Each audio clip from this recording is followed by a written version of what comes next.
Hey, there we go. We're live. After I promised it'd be quick. So sorry. Hi everyone, very welcome to our I've called it an Irish crime panel, Northern Irish crime panel. Would that be a bit more accurate?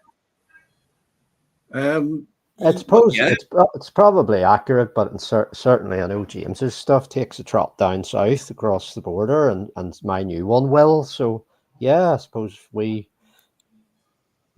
that geographic spot anyway. I'm going to start off by letting you all introduce yourself and tell us a little bit about your books. As Richard is new, we're not going to make him go first. So, Philip, do you want to start us off? Okay, no worries. Hi, I'm Phil Jordan. I'm the author of the Belfast Crime Series, a set of police procedurals set in the capital city of Northern Ireland. It follows Detective Inspector Veronica Taylor and her team as they investigate various crimes. The latest book, though, The Devil's Cut, that one is a shorter story, still set in out of the same police station, but follows Detective Sergeant Charlie Whitaker. He's a down on his luck DS. He's got a waning passion for the job and too much of a passion for alcohol, whilst there's a serial killer stalking the streets, strangling people with barbed wire. So he's trying to seek some redemption. Lovely. James? Okay. So I'm James Murphy. I am the author, and my Alexa machine is going crazy at the moment here beside me. I'm the author of two series. The first one being a Belfast-based detective series called Farset Investigations Belfast. And I'm also the author of a series of psychological thrillers using the main character, Dr. Carolyn Harkin. And my latest release is called How to Be Dead, which I think I've been on quite recently talking about as well. Richard? Hello, yeah, I'm Richard Robinson. So I've written a series of books called The Topaz Files. There are 6 that have been written, but 3 have been published. Starting with Topaz, which is here. There we go. Which is now available on audiobook as well. It follows. I suppose the first book is more of a coming of an age story about a young English heavy drinking, slightly confused fella who makes his way into a series of fairly interesting escapades as part of something called the Young Communicators Unit, set in Lisbon in Northern Ireland. The books continue very much in that vein, with Jones and his colleagues looking. It's their spy fiction, but with a very strong crime element, with some dark humor, and set against some real life history as well. So I try to mix all those things together. Wonderful. We've already got some hellos. Laura's saying she loves yours, James and Philip's books, and she's looking forward to finding out more about yours, Richard. She's a big champion of you guys. I know that. Yes, certainly, very much so. Hi, Laura. Yep. So Leslie Fields said hello as well. So I guess the start is, what do you think give us some of the main reasons that should draw people into reading like Northern Irish crime fiction? Why is it such a rising kind of genre at the moment? I guess for me, I started writing it because I just wanted to write about home, and James and I've spoke to him too. Prior to finding out, I was naive enough to think, we've a really interesting place here that's within the United Kingdom, but follows a whole different set of rules and has this whole different level of various conflicts, past and present, and overshadowing. And this would be, why is nobody writing about this? Obviously, I knew the likes of Adrian McKinty and other people had dealt with things in years past, but modern, that type, and then suddenly realized on publication there was a whole raft of people like James and loads of other people writing about it. So it just seems to have ducked under the radar. Although with Line of Duty being filmed here, and that has generated an interest, and certainly James and I spoke during the week about the likes of The Fall, which wasn't the Troubles based. It was just a crime thriller set in Northern Ireland that really seemed to give it a boost, along with the latest few series of the drama Blue Lights. But I just think we sit in a real unique position within the British Isles, and we'll have this landscape and history and story that I think people should read about, or fiction set here has a real depth to it. Yeah, I completely agree with everything. As you know, we've talked about it earlier on in the week, and I think they're certainly for probably our generation as well. We're that kind of post-conflict generation now, so we're trying to kind of, I suppose, navigate our past, but also trying to navigate a new present as well. And certainly for me, I think what made me want to write about it a lot was becoming a parent, and thinking about how I had to, I now had responsibility for guiding someone through a society that had changed so massively since, the time I was a child myself. And of course, there's always an element of, when you do sit down to write a story, you do go for write about what you know as well. So I think largely that's probably why I set my work, certainly my early work here. And in terms of popularity, I mean, Philip touched on the whole, the rise in the kind of TV drama from Northern Ireland, from The Fall right through to Blue Lights and so on. And that has been hugely successful within the UK. But through streaming platforms has become, even more successful internationally. So there really is a spotlight on Northern Ireland now, and the tide really does seem to be rising. I mean, I'm the outsider here in the respect that I was born in England, and my father's family come from Ballymacash, and I spent a lot of my childhood in and around Northern Ireland, and then worked as a journalist, as an agency journalist in Belfast and surrounding areas during the 90s, where my books are set. And I think the reason why it's so important that people take the plunge, and I mean, it's not about taking the plunge, because the books that I read, including James's books, they exude this almost uniqueness, not just around history, but around personalities, around people, around scenery. And just to repeat, I think it's about uniqueness. There is nowhere quite like Northern Ireland, in the community and the people, and the scenery, but also a lot of the culture is unfairly defined by history, and so therefore it's really important to look past, as well as understand those issues. We talked about Line of Duty, which was obviously filmed in Belfast, and Blue Lights and so on and so forth.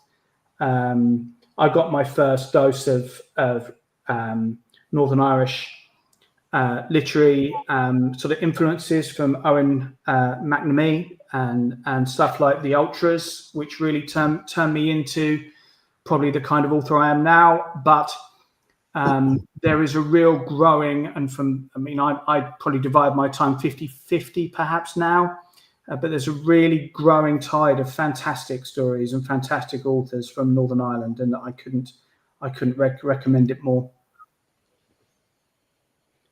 When you're going down the sort of plan of writing your books sort of set there, what are the differences do you find in like the procedures and things like that, and how easy is it to communicate any of those differences to people? I think for me, largely procedures, police and procedure is police. It's not vastly different from what I have no policing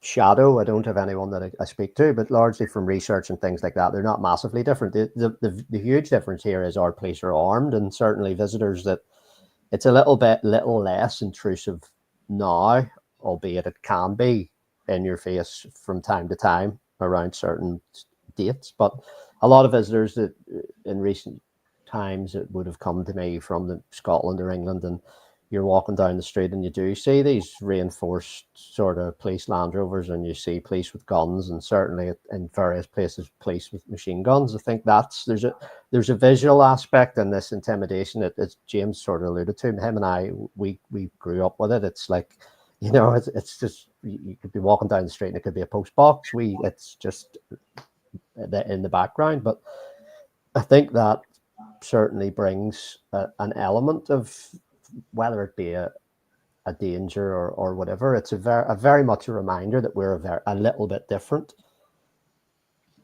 Yeah, I completely agree with that. And as Philip was saying that, I mean, I think that's probably where a lot of, and I'm probably going off on a wee bit of a tangent here, but where a lot of the dark humor in our books comes from. I mean, it wouldn't be unknown if we were going in to visit the city centre, for example, growing up. It wouldn't be unknown to have prearranged a meeting point, for if something went chaotically wrong, for example, if there was a bomb, and even within that, certainly within my family, we would have kind of joked about, if this hotel is still here, this is where we meet if there's a bomb scare, so there's that I think maybe finds its way in, not necessarily directly, but I think it's always there in the background in our writing. Well, as a journalist, I was involved in some of the most people who from my sort of friendship circle, English friendship circle, that go to Northern Ireland for the first time are always struck by the differences. And so in my teens and early 20s working over in Belfast, you saw things you didn't see in England or anywhere else, really, due to the nature of what was happening. But I think now my books are largely spy related. They're espionage books, and so therefore the police procedurals kind of thing isn't quite as big. I mean, I do have a chief superintendent called Orla Massey in my books who probably goes off script quite a lot when it comes to police procedurals anyway. But I think there is a great deal of cultural difference, which is reflected in I mean, I haven't read any of Philip's books, but James's books particularly, and in mine and others, I think there is, I think our books bear it out, that there is a big slice of difference. But I think that's the same with lots of cultural identities from that perspective. I think probably too, in terms of procedure, you don't want to be, this is from my perspective too, I don't want to be generally so rigid. I like if grey lines are blurred or procedures not 100% followed, it's for the benefit of the story. You don't want to have a police officer involved in a firearms incident and then he sits on the bench for 18 months while the investigation goes on. So you have to sort of, like all TV literature and fiction, you have to just bend procedure slightly for the benefit of rattling the story along. So I'm not one for getting hung up massively on procedure. Yeah, follow the rules, because far be it for me to change things, but yeah, I think as long as there's a bit of flexibility there. I think for me, I work with somebody. Sorry. I think for me, again, I would agree with that, but sometimes I think you really need to follow the procedure, because we're obviously writing about such a dark topic, such a dark genre. There are victims of crime. So, I think when it comes to how procedure is followed in terms of how a victim is treated, then certainly that's really important to me, that I get that right. That's almost identical to what I was about to say. Really, it's you have to ensure that that you give a lot of respect to the people who, whether they're fictional or otherwise, you have to give respect to those elements. I mean, one of my contacts who I use to ensure that things are correct bemoans the fact that when there is a Republican suspect being sort of interviewed, that I haven't put every time that they refuse to acknowledge the authority of the RUC or something like that. But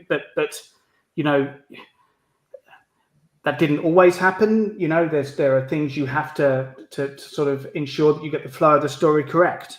But and it's good to get the right advice to make sure things are correct. But that would be another unique element. I'm going to read you a comment from Laura because it leads nicely into the next question that I'm going to ask you. She agrees with James and Philip. She says she definitely needs the dark humour. She remembers reporting her whereabouts in various pubs to her dad in the late 90s as he was still in trouble mode. Location may not have always been accurate, as he'd have had a fit if he knew the true location. I'm wondering where she's referring to with the true location.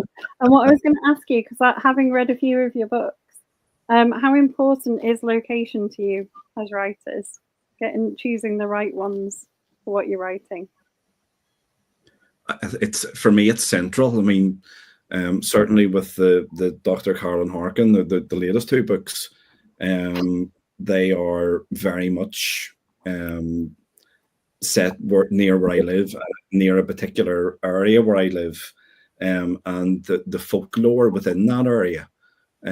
So they probably wouldn't really work if I'd looked at setting them anywhere else.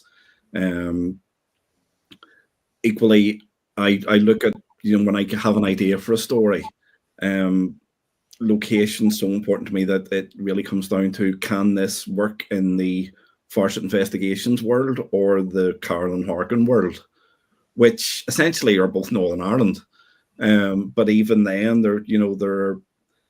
there are things that would happen within Farset that wouldn't happen in Antrim, where Caroline Harkin would be. That's more of kind of an outline of Belfast, not necessarily the city centre. So for me, it's always about Northern Ireland. Although, as Philip says, my books do kind of flit around a little bit up and down. But definitely, location is central for me. And somebody asked me once, would I write would I write a novel that wasn't set in Northern Ireland? And my answer was no. Because I just couldn't picture me being able to do so. Yeah, I think, I would sort of echo that. I think for me, because you've lived and breathed it, it's in your bones. I think we bring a lot. You can describe it. Certainly, my books are very much Belfast or Northern Ireland in general. They do go east, west, north, south as the investigation takes places, and no going back. The next book will start off in Dublin, so it certainly goes down south, with a place which I visited loads. But location wise, for me, I've changed names and things like that. There'd be certain estates in certain areas that I've fictionalized somewhat, but they're still all based on places that I know the bricks of. So I think locations, I think it's just, for me, I know the city and I know the people, and that's why I wanted to write here. I think there was an interview in one of the newspapers from Simon McCleave recently, the Telegraph or the Guardian, and he was talking about his Ruth Hunter series, setting it in Snowdonia, and it was the same sort of idea. He knew the place and wanted to write about it. So I guess it's a universal thing. I think you often write about things that are moments of evolution in your own life.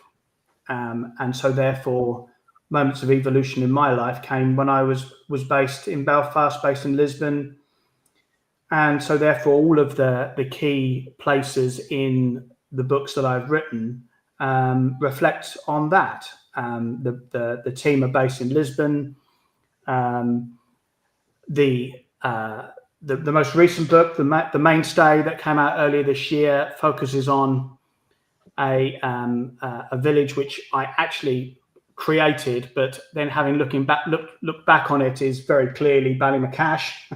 I was probably just kidding myself a little bit there, but you know, you write about what you know, you write about the feelings you had and the people that shaped them. And also, as I said at the very front of this discussion, I think it's also the uniqueness of the scenery that you have, you know, and the difference in history. The book that I've just finished writing, called Deep Swimmers, has a World War II element to it, and there's a lot of history there in what Northern Ireland did during World War II, which is very unknown. You know, it doesn't have the same level of understanding around the rest of the UK, I don't believe. So you can weave in some of those historical places and faces to give that unique feel, but ultimately it comes back to what you know best. So coming back to what you know best, introduce us all to your main characters in your books. Oh, well, the main character in the Belfast Crime series is Detective Inspector Veronica Taylor. So Veronica is a policeman's daughter. She has worked her way up from constable, now up to detective inspector. Her father was killed in an undercar booby trap during the Troubles, and his partner, who's now Detective Sergeant Doc McPherson, has sort of become the surrogate father to Veronica, and is now her partner.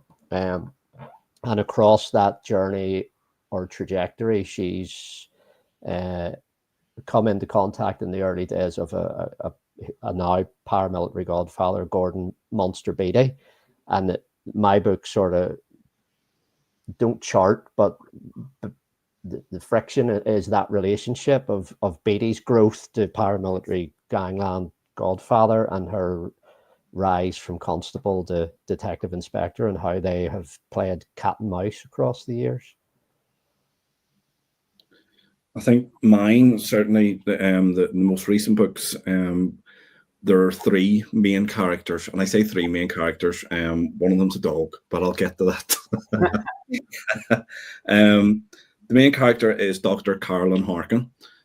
She is a former, well, she was born and bred in South Belfast, but at the end of her education wanted to become a police officer, which at that time in Northern Ireland would have been frowned upon in certain communities, of which she was a member, one of which she was a member. So she decamped to London, trained in the Met, and worked her way up the ranks there as far as she could in terms of her gender at the time.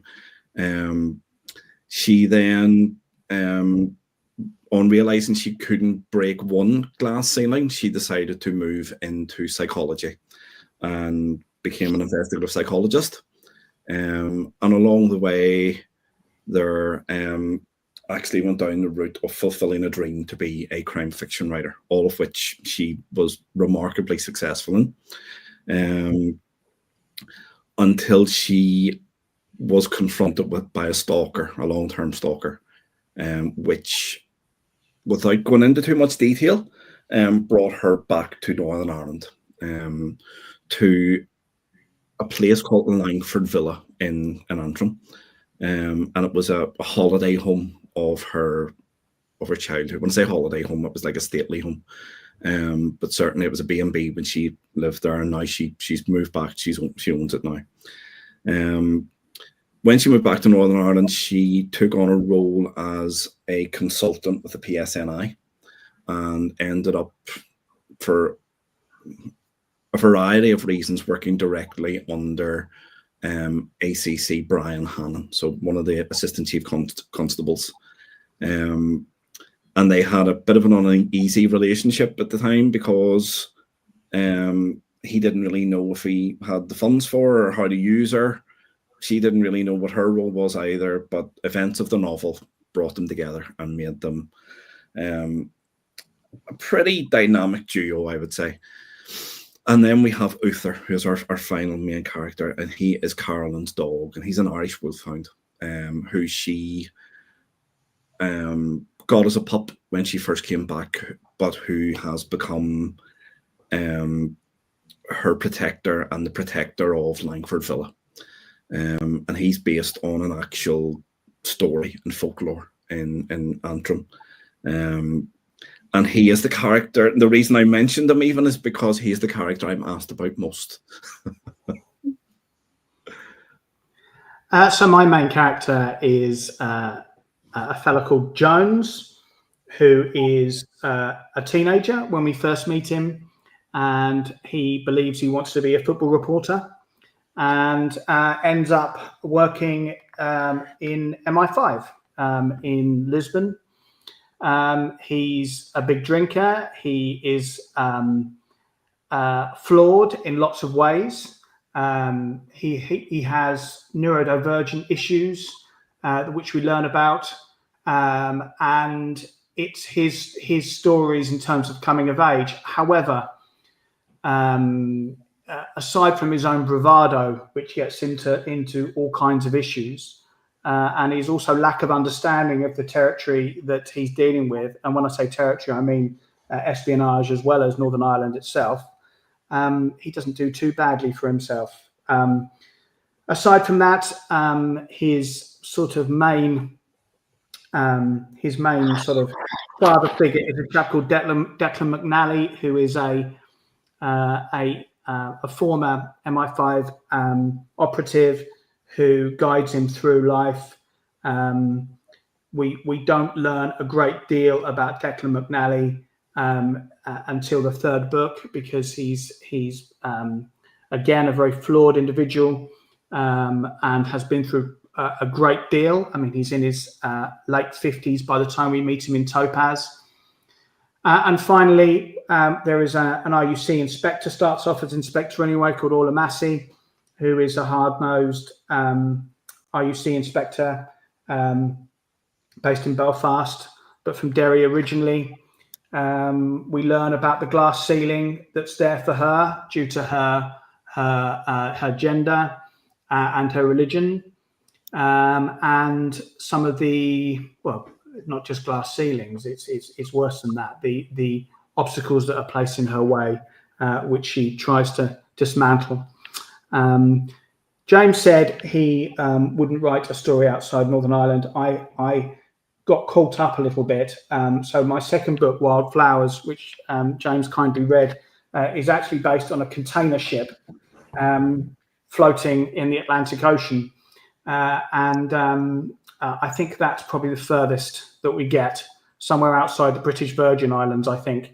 And that was quite a stretch. So we write about what we know, as I said earlier, but perhaps not the container ship. But that's Wildflowers, I think, has been certainly my greatest challenge. You've been asked on the stream if you have any Northern Irish or Irish crime writers who influenced your work. The person said Colin Bateman's Dan Starkey and Mystery Man were his initial introduction to the genre. I don't think I have any direct influences. I would be huge fans of, I think, all the other Northern Irish crime writers, and I'm lucky to count them as friends, which is brilliant. I think in some ways we probably do influence each other, though, subliminally, or obviously we have conversations that might influence our work, but not directly. I mean, certainly Philip and I, obviously we did an event earlier in the week together, and some of the stuff that came up during that event certainly will figure in my thinking moving forward as a writer. But I don't think there's ever been a situation where I thought, okay, maybe I could have a take on that particular story or whatever. I think how it really influences me, certainly the Northern Irish scene, is that it keeps you encouraged, but it also reminds you that the bar's high in terms of quality of your peers in the Northern Irish crime writing community. So you need to keep your A game on. Yeah, I like James. I don't think there was anyone here. Obviously, I read the likes of Adrian McKinty's Sean Duffy series, and James reminded me actually earlier in the week of another author who I remember reading a long time ago, which was Stuart Neville and The 12, which was a sort of a book set here. But it's no secret I would be a huge fan of Rebus and Ian Rankin. So I think those sort of police procedurals, both television series and books, was what sparked my imagination when I started writing that I want to write this type of book, but I want to set it here. But certainly, as James alluded to, there's and I mentioned earlier, I was naive enough to think that no one else was doing it, but now that I have found there are a plethora of us, as James said, they're all incredible stories that have a narrative set here, but just chart so much. There's no two similar, although some of us do anchor in maybe a true crime that we've known has happened or we've heard about or been involved in. But you could write about the same thing from so many different perspectives. I think I have to be really careful all the time as somebody who has an Irish background, but I was not born and raised in Northern Ireland or Ireland. I was born and raised in England. I'm not going to be trying to be anything other than myself in how I write books. I certainly have read Owen McNamee's books and enjoyed them, and that starkness within his literature is always really compelling. I read The Informer very young by Liam O'Flaherty. I think that's right. I read that very young and got very into his writing. But I think what I've tried to do with the fact that there's quite a lot of dark humor in my books, you'll see that I'm quite influenced by Charles Cumming, and I'm a huge fan of his. So you just have to set it in a context that you feel comfortable in. But there's a tidal wave of good authors in Northern Ireland and Ireland generally. And so it's there's so many reference points you can take. And while we're on your influences and reading, what have you read recently and really enjoyed? I've been finishing The Devil's Cut, so my reading tends to go out the window. Although I've been reading an advanced copy of another young guy that was introduced to me through James. I met him at one of James's launch events. Shannon Hamilton, STW Hamilton. His latest, the name of it's just totally escaped me. The first book was Blood on the Broadcast. It follows Jacob Kincaid, who is an ex-policeman who's now a private investigator.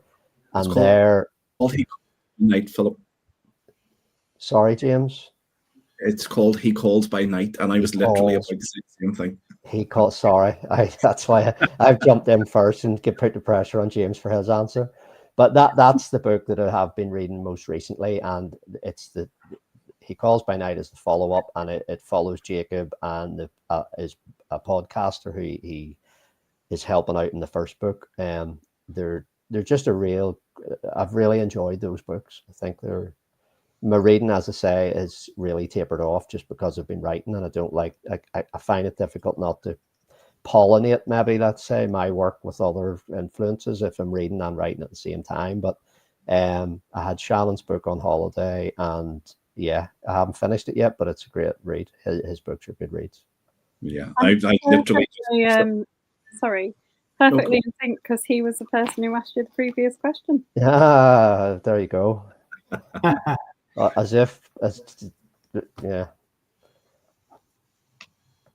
Brilliant. Well, I've just finished it, Shannon, and as you know, I really enjoyed it. So I'm hoping it does really well when it comes out. I think in about a week or something. I think it's out really soon, anyway. I'm the same as Philip in the respect that I don't really enjoy reading because of the cross-pollination. I've just come back from 2 weeks in Sicily, and I've been reading biographies to stop my brain from going down different routes.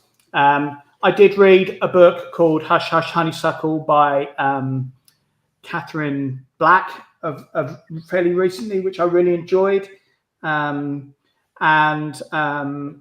the biography I read was Adrian Edmondson's biography, if anyone's interested. But it was fabulous and absolutely heartbreaking in some places. I wasn't expecting that at all. The last holiday I had, my entire family read James's book, which unfortunately you only get one royalty from that, but I think it was read 5 times, How to Be Dead, which is a fabulous book. And I'm hoping to finish the book that I'm writing in the next fortnight, so I shall get back onto my TBR pile. Which, if you're like anyone else in this group, is probably never ending. I've got anxiety over yours because every time I look at you, I think that's coming down on top of you, Caroline. That's just a tower. It's a health and safety disaster waiting to happen. It's not my TBR pile, and it is very secure. It's fine. Oh, that's good. Like, look, it's been tested. It's quite stable. Yeah. It's all good. It's but yeah, it's all stuff that's been read. That pile. That's famous last words, Caroline. What, that it's not going to come down? I mean, they have fallen, but it is stable at the moment. So we're good. What are you all working on at the moment? I'm working on a book called No Going Back. It's I suppose my first book, Code of Silence, laid the path or laid the groundwork for a series arc. It followed into The Cross Keys, and No Going Back starts, at the Cross Keys ends and No Going Back starts. So it's a book that Tom Shepard, who is an ex-soldier, and has decided he's on the search. He's through the course of a few books, spoiler alert, has discovered that is the identity of someone who was involved in the murder of his wife and child. And No Going Back is him taking that step to find vengeance or retribution on this man who's had a pretty safe and illustrious career. And Tom's received information off the back of The Cross Keys that allows him to identify this character, and he's taken the step to track him down. So it starts in Dublin. The man's fled Northern Ireland. He's been tracked to Dublin, and Tom has the identity of the people that have helped move him south. So the story begins there and leapfrogs probably it leapfrog into Europe and deal with a few other gangland organized crime related issues. My new one now that I'm working on is the third Dr. Carolyn Harkin book, and it's provisionally titled Little Stabs at Massacre, because I like to have cheerful titles. And it's, without revealing too much about How to Be Dead, there were parts of it that made reference to a recurring dream that Carolyn has, that ultimately involves some demonology. And I'm relating that to, although the book will primarily be set in Northern Ireland, I will be relating it to a age-old murder in Martha's Vineyard of a young boy. And I'm currently looking at how those dreams interact with what actually happened and what the connections are.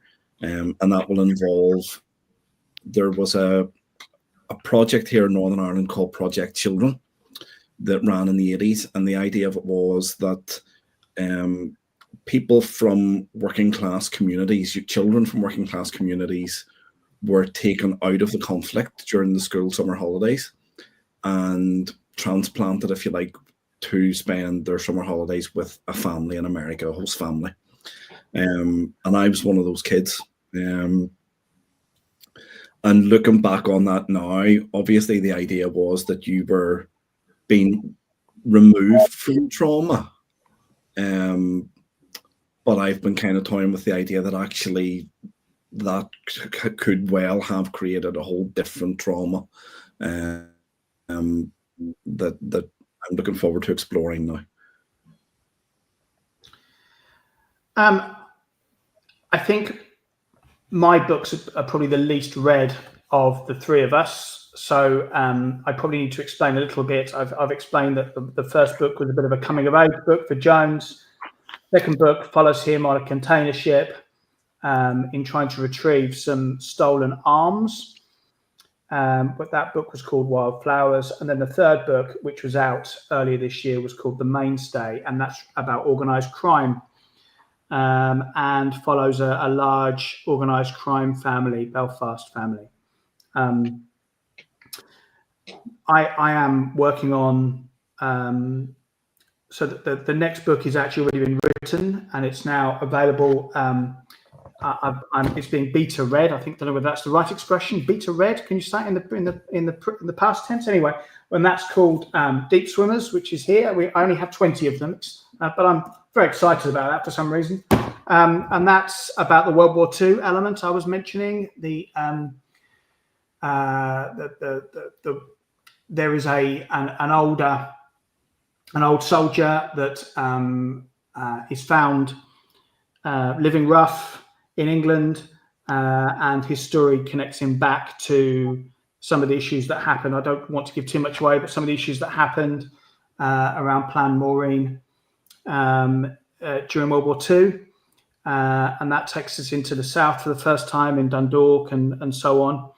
But to answer your question, I'm working on two books. One is a backstory to one of the characters called Declan McNally, which is set in 1961 Berlin, which then brings us all the way back to the kind of person that Declan was. It's called German Bite, and his time with the Royal Enniskillings, which I am literally probably 2 weeks away from finishing.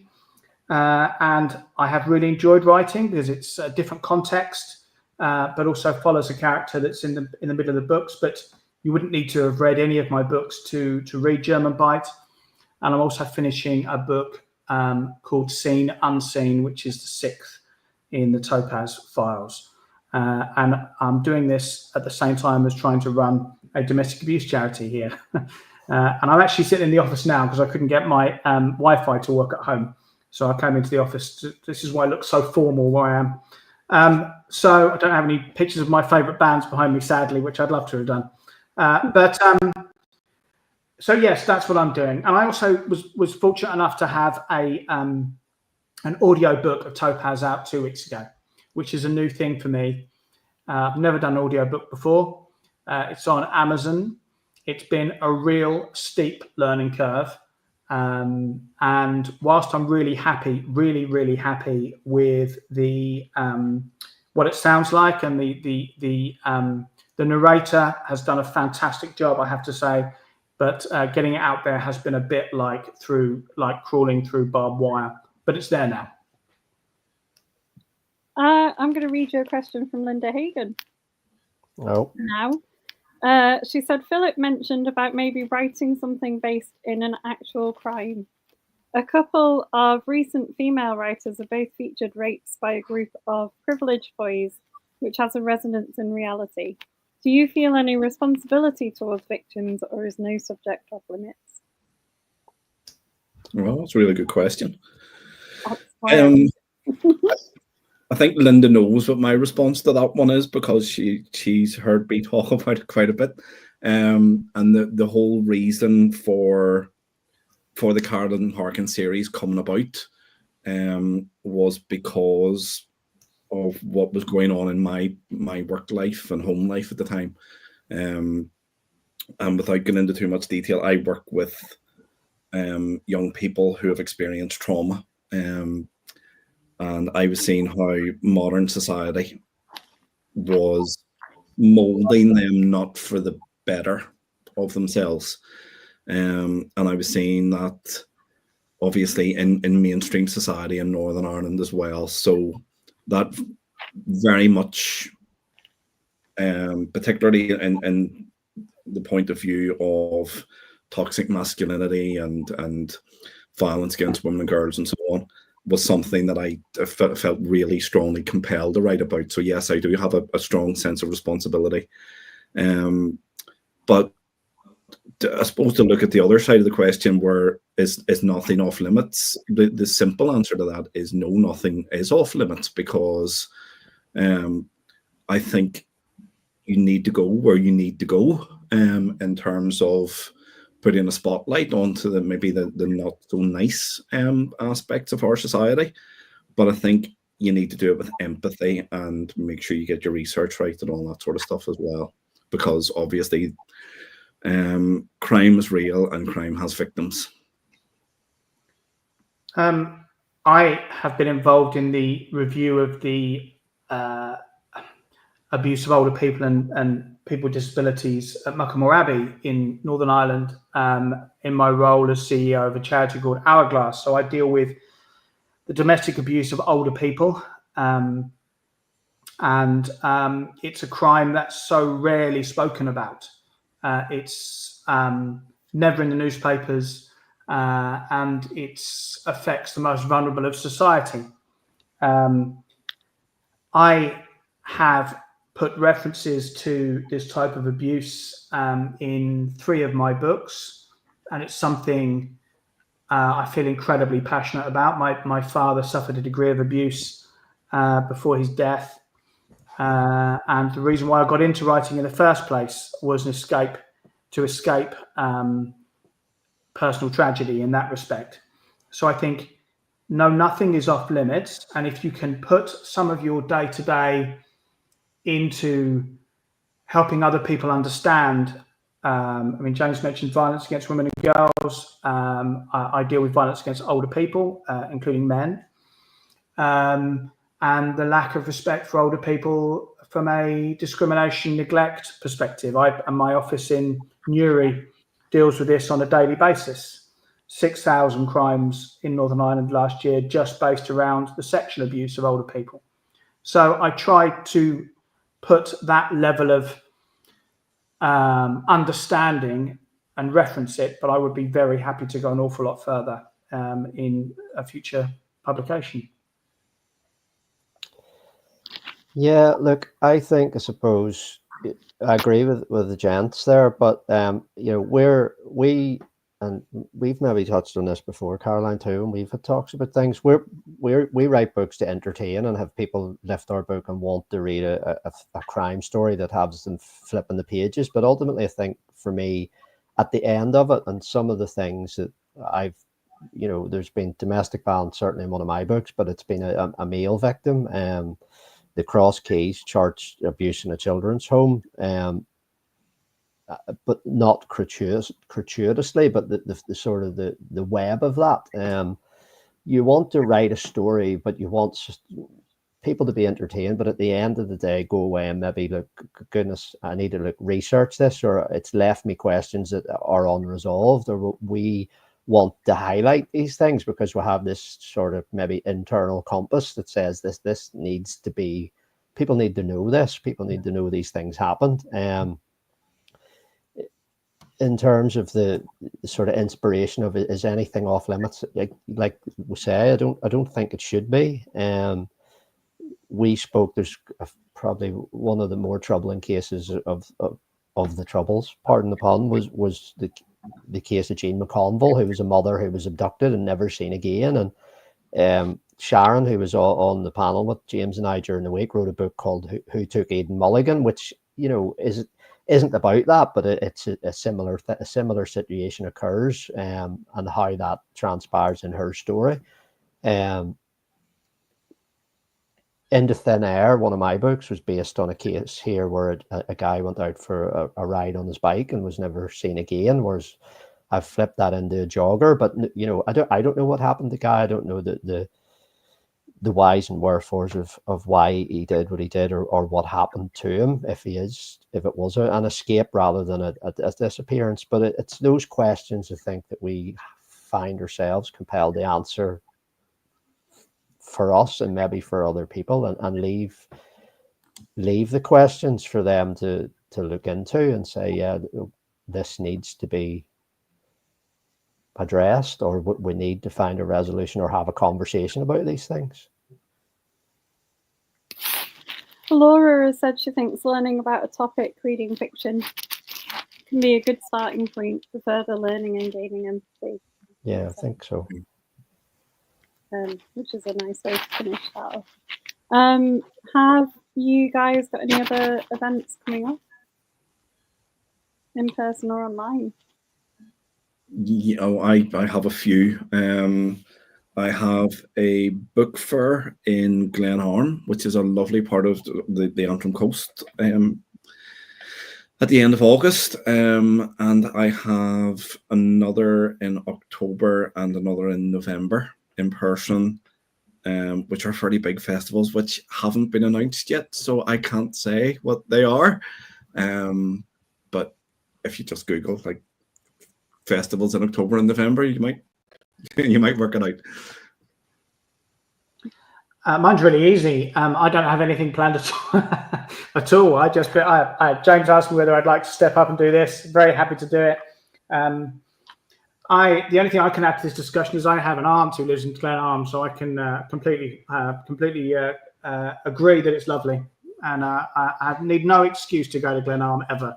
But I am always happy to come to these types of events. It's just really difficult with the job I do. So writing is a bit of an escape, but no, I'd love to do more. Yeah, I have no events unless James reaches out and needs help or support or anything like that. Like, he usually is very generous enough to give me a shout when something's coming up. But I'll be buried in the writing and no going back, and maybe adapting something else that I wrote earlier in the year, the screenplay for this year's BBC Open Call, possibly. But in terms of events, no, we'll see what comes. Linda responded to you. She said, "Thank you. Your answers were very thought-provoking and show why you've all produced great reads." Oh, that's nice. As is she. Linda's a great author herself in her own right. Plenty of good books there to be digging into. I think what really stands out for me about you guys, and I will ask another question in a minute, but I'm going to be nice about Philip and James in particular, is that we know most of our Northern Irish crime writers we know because of you two. You've been sort of members of the group for a long time, and you champion so many other authors and talk about what you're reading. And it's really nice to see that happening. So I mean, I'm the blow-in. I think it was only through COVID when I first sort of came along and started putting books out after 40 odd years of wanting to, and the generosity that I received. It was an event that James was at for an anthology of short stories, was when I had my first introduction to writers from here, and it was a sort of nerve-wracking position to be walking in and walking up to people and saying, "Oh, I've wrote a book," and not expecting the face plant, but they were so generous and so welcoming. And I think we have a really good community that supports each other, and if we can help, or certainly if I can broadcast that further, it's the least that I can do to bring a spotlight here. I want, whether it's my books or James's books or anybody's books, I want people to read about here.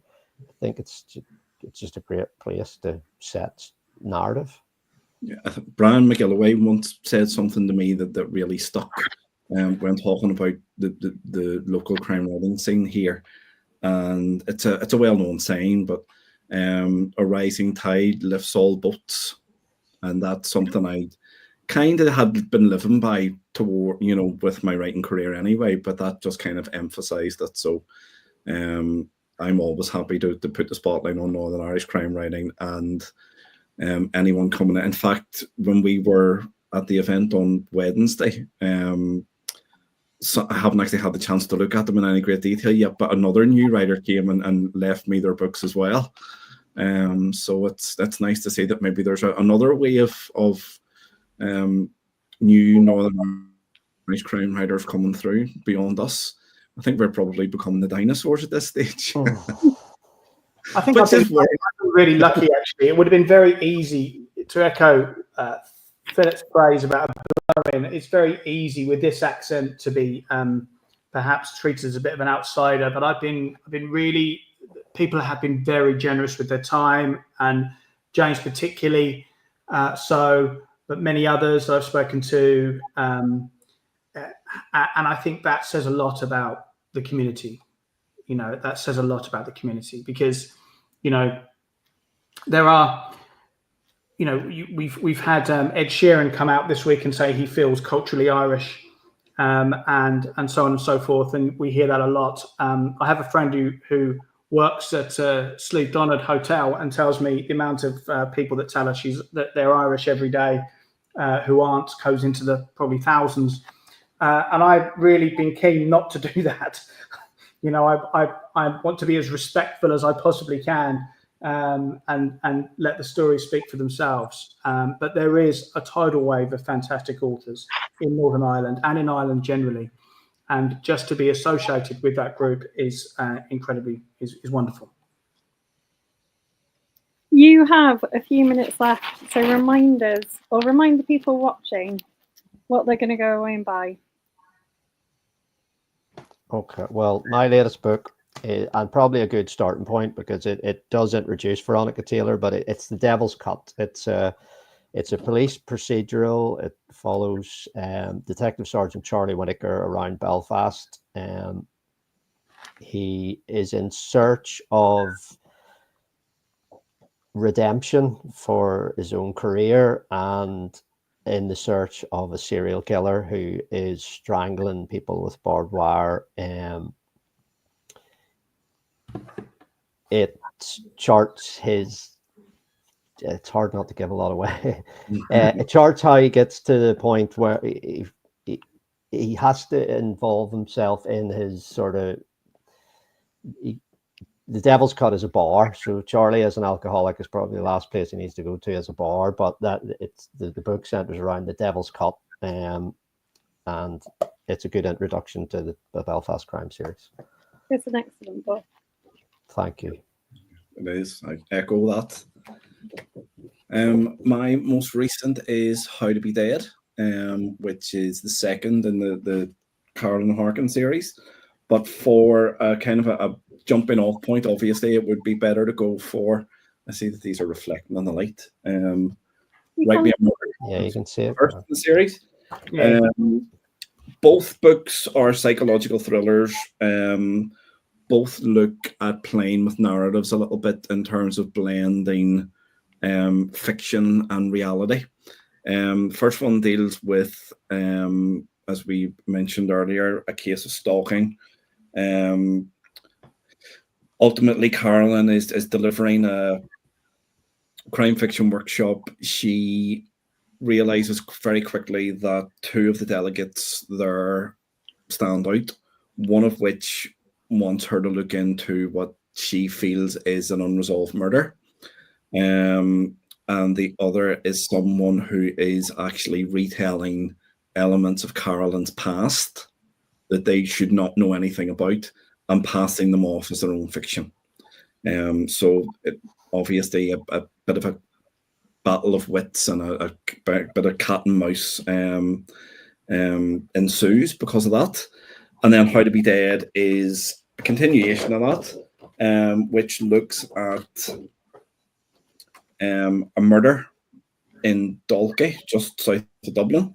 But again, it looks at, this time Carolyn's involved in making a true crime program along the lines of, we talked about before, something like Homicide Hunter, where, you know, you'll see reenactments of various cases she's been involved in, and she talks about how she solved this essentially.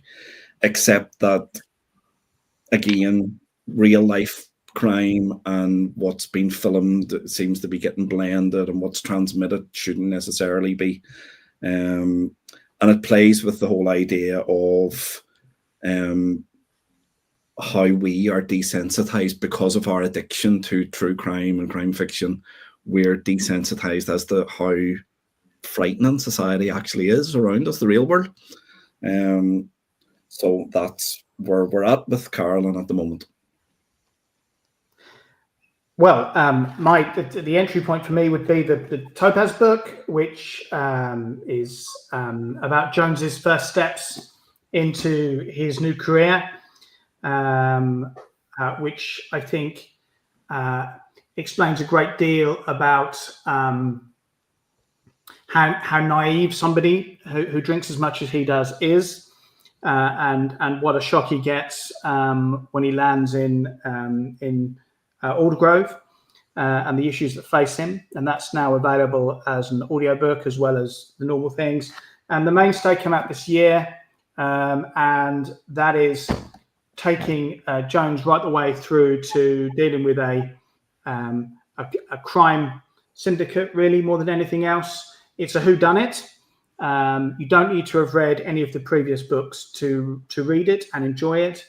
And very difficult not to give too much away, but there is a crime syndicate which is headed by somebody called the Big Man. And the book is all set around trying to work out who the Big Man is, who they're chasing, and why he does the things he does. And there's quite a lot of dark comedy in it. There's quite a lot of historical bits and pieces in it, and that paves the way to so many more adventures, I hope. And I'll finish off with this quote from Laura. She says, "Great chat as always. Have added Richard's book and Shannon's to her ebook TBR. The physical one that keeps attacking her has a Claire Allen and at least one Brian McGilloway." And she's already got all of Philip and David, so she's got lots to be getting on with. And then all that's left for me to say is thank you so much for joining us. Thank you. It's good Thank you. to chat. It's really enjoyable. Thank you.